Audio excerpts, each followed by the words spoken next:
Dios les bendiga, hermanos, en este domingo 5 de julio.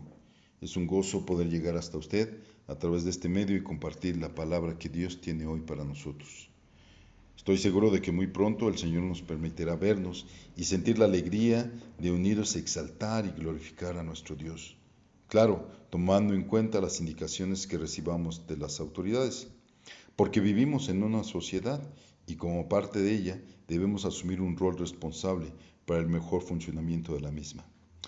Y es precisamente el tema que hoy vamos a estudiar.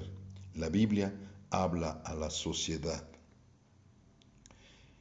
Es natural que hoy en día la definición de sociedad sea más compleja que aquello que nos enseñaron en la clase de civismo, de que está compuesta por familias o que el núcleo de la sociedad son las familias. Ante un mundo cada vez más globalizado, secularizado y complejo, la sociedad humana se define en términos de agrupaciones pactadas de personas que constituyen una unidad distinta de cada uno de sus individuos, con el fin de cumplir, mediante la mutua cooperación, todos o algunos de los fines de la vida, como pueden ser la paz, la seguridad, la felicidad, etcétera, etcétera. Los seres humanos somos gregarios, sociales por naturaleza. Esa fue su fortaleza ante las condiciones naturales.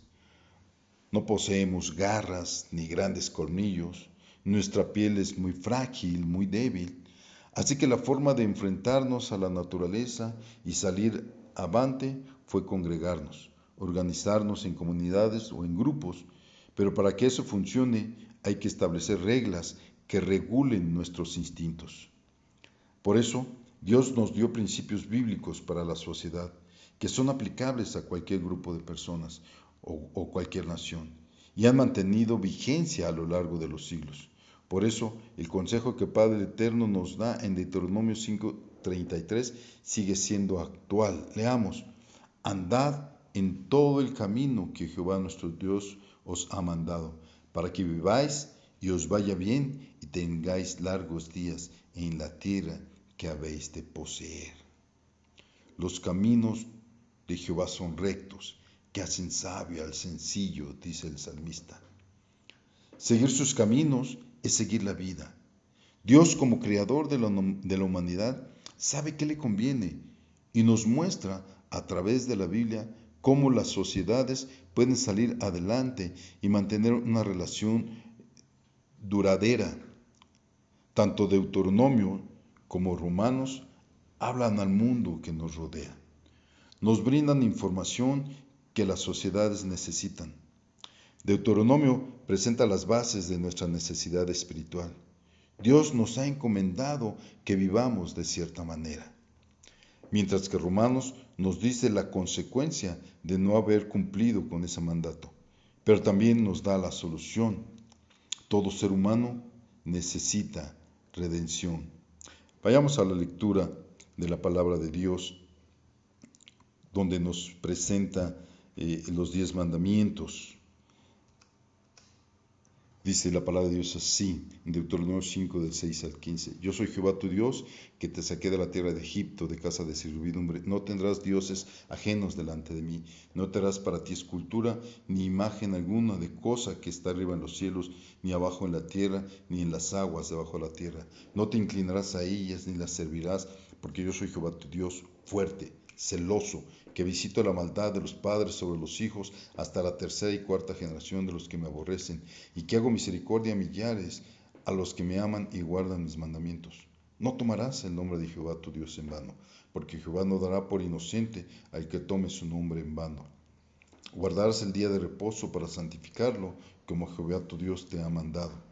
6 días trabajarás y harás toda tu obra, mas el séptimo día es reposo a Jehová tu Dios. Ninguna obra harás tú, ni tu hijo, ni tu hija, ni tu siervo, ni tu sierva, ni tu buey, ni tu asno, ni ningún animal tuyo, ni el extranjero que está dentro de tus puertas, para que descanse tu siervo y tu sierva como tú. Acuérdate que fuiste siervo en tierra de Egipto, y que Jehová tu Dios te sacó de allá con mano fuerte y brazo extendido, por lo cual Jehová tu Dios te ha mandado que guardes el día de reposo. Estos maravillosos mandamientos que Dios nos da indican cómo debería de regirse el pueblo de Israel. Y cada sociedad se rige por normas establecidas para su buen funcionamiento. Los líderes de la sociedad generalmente determinan esas reglas a la luz de lo que consideran mejor para su grupo, para la nación. Así Dios, como soberano del mundo y creador de la humanidad, dio los 10 mandamientos para mantener un orden justo entre los hombres y una recta relación con Él. Los mandamientos de Dios son importantes para nosotros en nuestro andar con Él y también hablan a la sociedad. Si nos damos cuenta, estos primeros 4 mandamientos tienen un sentido hacia arriba, vertical, y nos conducen a la comunión con Dios. Nos piden lealtad al Creador, que no haya nada sobre esta tierra que pueda tomar el lugar de Dios. Él debe ser lo primero, lo único digno de adoración y de exaltación. Ninguna otra cosa, ni bienes, ni dinero, ni amoríos o cosas semejantes. Su nombre debe de ser exaltado y no utilizado para justificar nuestras barbaries. ¿Cuántos han sido muertos, sacrificados en el nombre de Dios? ¿A cuántos se nos ha condenado en juicio creyendo dignos de emitir justicia en el nombre de Dios? ¿Y a cuántos no hemos criticado y sobajado porque no piensan como nosotros o porque no comparten nuestras creencias? Y todo en el nombre de Dios. También en su mandato nos invita a dedicarle un tiempo. En un mundo tan agitado como el que nos tocó vivir, es necesario tomar un respiro para descansar y buscar la comunión con Dios. Un día, unas horas, no importa el número de día, lo importante es dedicarle un tiempo en nuestro refrigerio al Dios vivo. El hombre se enfrasca en detalles y crea conflictos al no comprender la universalidad de estos mandatos. Ha generado tomos y tomos de libros para explicar lo que con tanta sencillez nos dejó nuestro Dios en estos primeros 4 mandamientos. Estos mandamientos que nuestro Señor Jesucristo resumió de una manera maravillosa. Amarás al Señor tu Dios con todo tu corazón y con toda tu alma y con toda tu mente. Si seguimos esta enseñanza, inequívocamente podremos disfrutar el gozo y la paz de vivir en una recta relación con Dios. Nuestra vida será sazonada por actitudes, palabras y acciones que lo honran, que lo glorifican. Sin embargo, somos carne y también Dios conoce que somos carne. Y David lo expresa de una forma maravillosa y dice que se acuerda de que somos polvo. Y por eso nos llama a vivir en una relación saludable con los demás. Veamos el resto de los mandatos divinos en Deuteronomio 5 del 6 al 22 y los versos 32 y 33. Honra a tu padre y a tu madre como Jehová tu Dios te ha mandado, para que sean prolongados tus días y para que te vaya bien sobre la tierra que Jehová tu Dios te da. No matarás, no cometerás adulterio, no hurtarás, no dirás falso testimonio contra tu prójimo. No codiciarás la mujer de tu prójimo, ni desearás la casa de tu prójimo, ni su tierra, ni su siervo, ni su sierva, ni su buey, ni su asno, ni cosa alguna de tu prójimo. Estas palabras habló Jehová a toda vuestra congregación en el monte, de en medio del fuego, de la nube y de la oscuridad, a gran voz, y no añadió más. Y las escribió en 2 tablas de piedra, las cuales me dio a mí. Mirad pues, que hagáis como Jehová vuestro Dios os ha mandado. No os apartéis a diestra ni a siniestra. Andad en todo el camino que Jehová vuestro Dios os ha mandado, para que viváis y os vaya bien y tengáis largos días en la tierra que habéis de poseer. Estos 6 mandamientos tratan de las relaciones horizontales a nivel terrenal, destacando el amor y la humildad que deben caracterizar la manera en que interactuamos unos con otros. Estos mandamientos reflejan leyes fundamentales que existen en casi todas las sociedades de la tierra. Desafortunadamente, hemos llegado a ignorar tanto estos mandatos que si tomamos el periódico de hoy, encontrará las violaciones a estos estatutos en todos los titulares. igual en la lista de los juzgados y en los tribunales.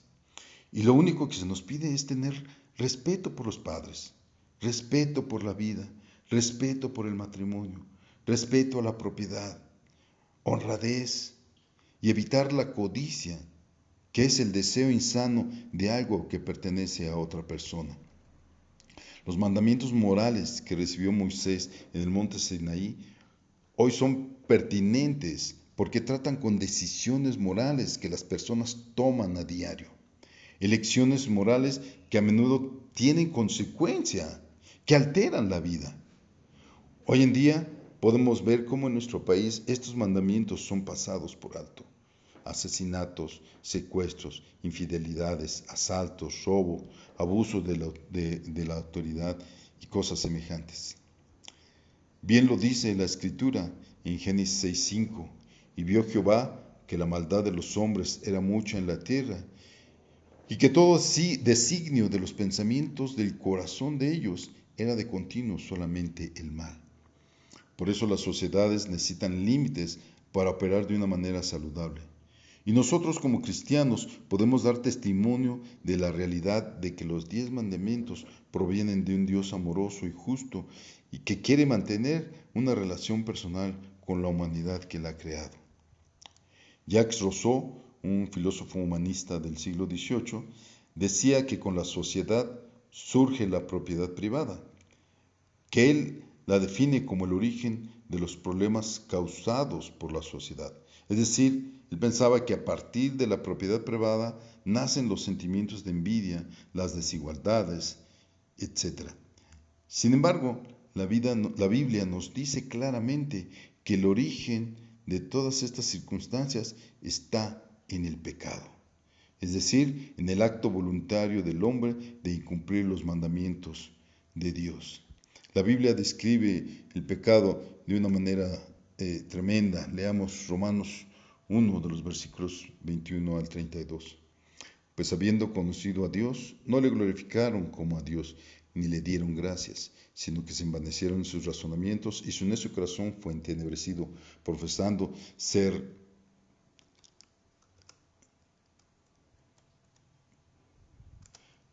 Perdón, hermanos, que se me fue la...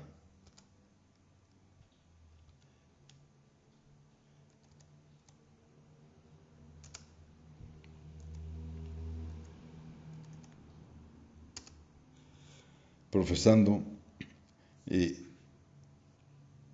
ser sabios, se hicieron necios y cambiaron la gloria de Dios incorruptible en semejanza de imagen de hombre corruptible, de aves, de cuadrúpedos y de reptiles.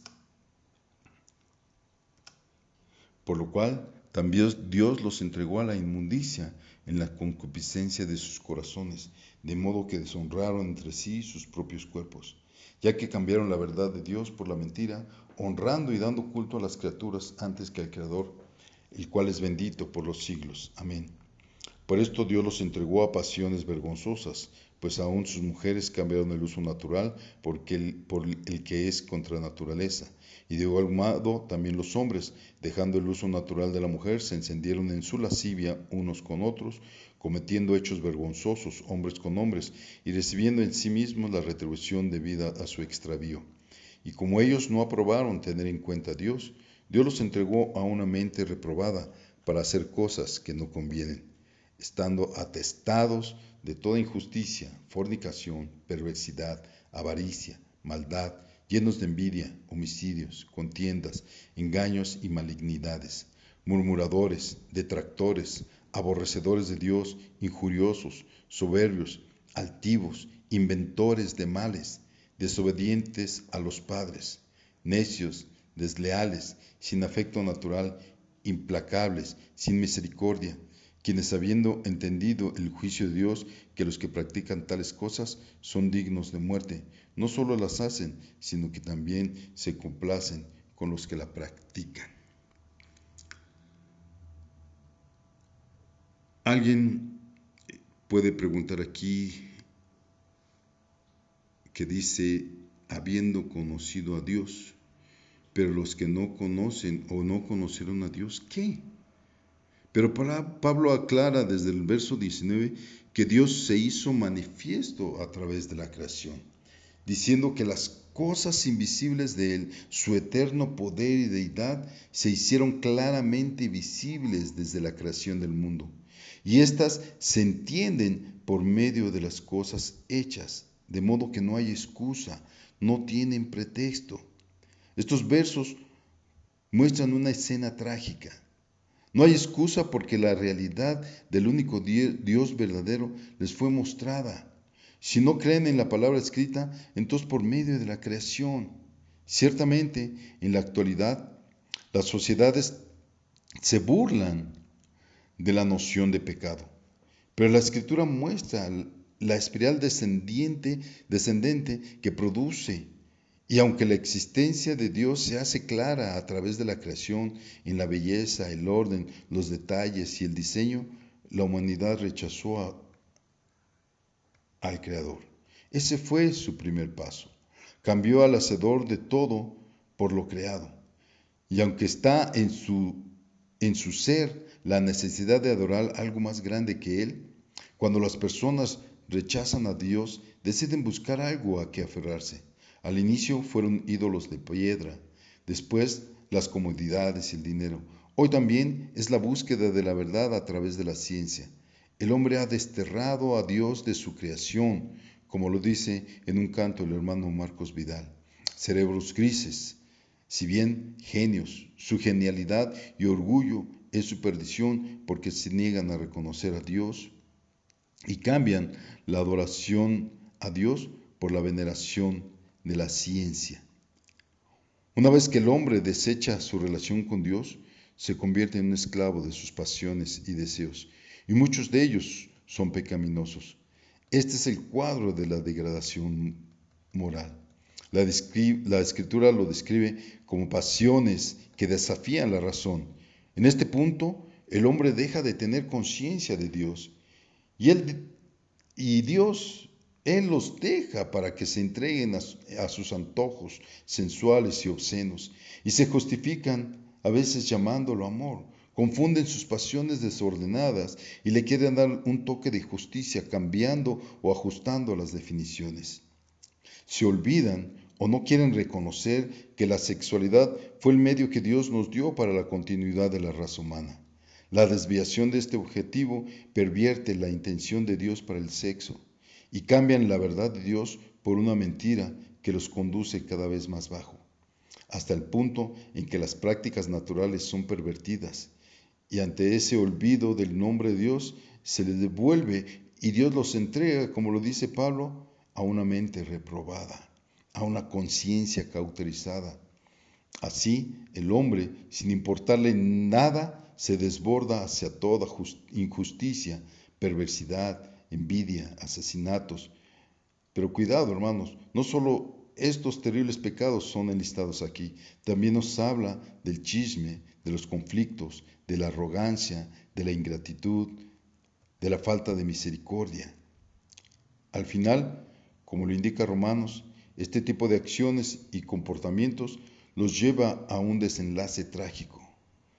Aunque conocen en lo más íntimo de su corazón que esa maldad tiene una consecuencia, aunque no quieran reconocer a Dios, la conciencia los acusa y saben que los que hacen tales cosas merecen un castigo, merecen la muerte. Como bien lo expresa también esta maravillosa carta en el capítulo 6, verso 23, porque la paga del pecado es muerte. Pero aún hay esperanza. La forma en que una persona salga del círculo vicioso del pecado es volviéndose a Cristo. El verso continúa diciendo, mas la dádiva de Dios es vida eterna en Cristo Jesús, Señor nuestro. La Biblia nos revela a un Dios perdonador. Vayamos en una última lectura a Romanos 3, del versículo 21 al 26. Pero ahora, aparte de la ley, se ha manifestado la justicia de Dios, testificada por la ley y por los profetas, la justicia de Dios por medio de la fe en Jesucristo, para todos los que creen en Él, porque no hay diferencia, por cuanto todos pecaron y están destituidos de la gloria de Dios. siendo justificados gratuitamente por su gracia mediante la redención que es en Cristo Jesús, a quien Dios puso como propiciación por medio de la fe en su sangre, para manifestar su justicia a causa de haber pasado por alto en su paciencia los pecados pasados, con la mira de manifestar en este tiempo su justicia, a fin de que Él sea justo y el que justifica al que es de la fe de Jesús.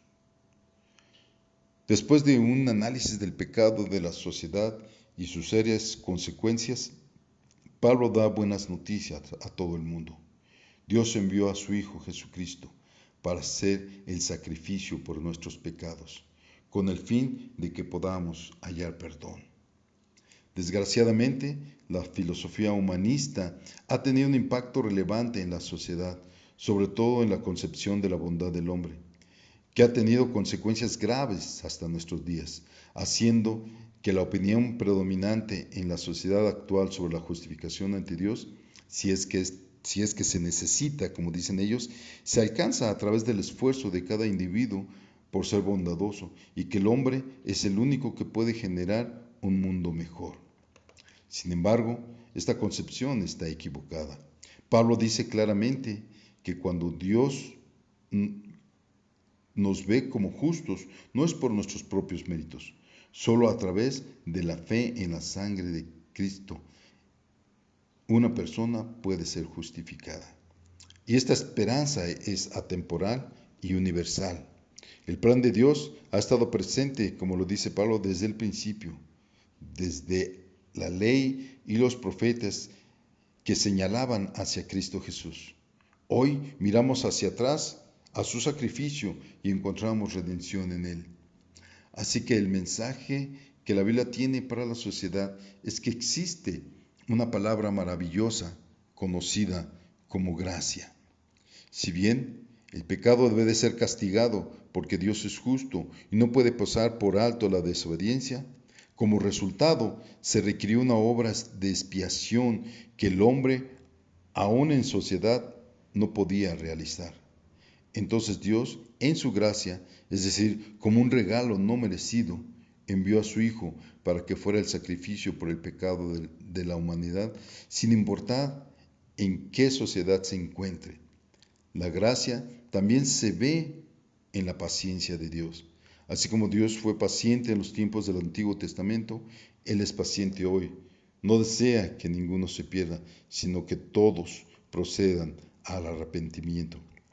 Podría decirse que el Evangelio es un tanto exclusivo como inclusivo. Exclusivo porque el perdón y la salvación no se encuentran en ninguna fuente, excepto en Cristo Jesús. E inclusivo porque Él ofrece la salvación y sus bendiciones a todo el mundo. A medida que interactuamos con la sociedad, debemos recordar cómo es el corazón de Dios. Él valora al más vil pecador, así como también valora al creyente y los llama a ser ministros de su gracia. Proclamar a Cristo es el mejor regalo que podemos dar a nuestro mundo, el mayor acto de amor que podemos hacer por los necesitados. Hoy tenemos la oportunidad de mejorar nuestra sociedad, de dejar un legado para las generaciones por venir, un mundo lleno de Cristo. Anúnciele a sus familiares de la gracia de Dios y luego a sus vecinos, a sus compañeros de trabajo, los jóvenes a sus compañeros de escuela. Cada persona que usted gana para Cristo resulta en una mejoría para la sociedad, porque está eliminando de la sociedad a una persona nociva y la está cambiando por una nueva criatura, una persona mejor para nuestro entorno social. Por eso debemos de esforzarnos día con día para llevar la palabra de Dios, para anunciarles que ciertamente hay consecuencias en el pecado, pero que también tenemos la oportunidad de tomarnos de la gracia maravillosa de Dios, de aferrarnos a lo que Dios nos está ofreciendo, a lo que Dios nos está dando. Vayamos, hermanos, anunciemos, llevemos este maravilloso mensaje a todos aquellos que lo necesitan. Oremos para que Dios nos ayude en esta labor. Señor eterno y maravilloso. Gracias, Padre eterno y santo, porque tú estás con nosotros. Señor, ciertamente el pecado ha hecho mella, Señor, en esta sociedad. Pero Padre, tú has dado, Señor, Padre, la solución a esta circunstancia. Permite que tu iglesia, Señor, pueda desempeñar el papel para el cual ha sido llamada, para hacer discípulos, para transformar a las personas, Señor, a través de tu Espíritu Santo. Ayúdanos, guíanos, dirígenos, Señor, para poder realizar esta labor, Padre, con amor, con sencillez, con humildad, Señor. Padre, que tu Espíritu Santo guíe a cada una de las familias, a cada uno de los integrantes de Shalom, Padre, para poder, Señor, mejorar nuestra sociedad al compartir tu palabra. Padre, te lo pedimos en el dulce y glorioso nombre de Jesucristo, nuestro Señor y Salvador. Amén. Amén. Dios los bendiga, hermanos. Dios les guarde y esperemos verlos muy pronto. Hasta luego.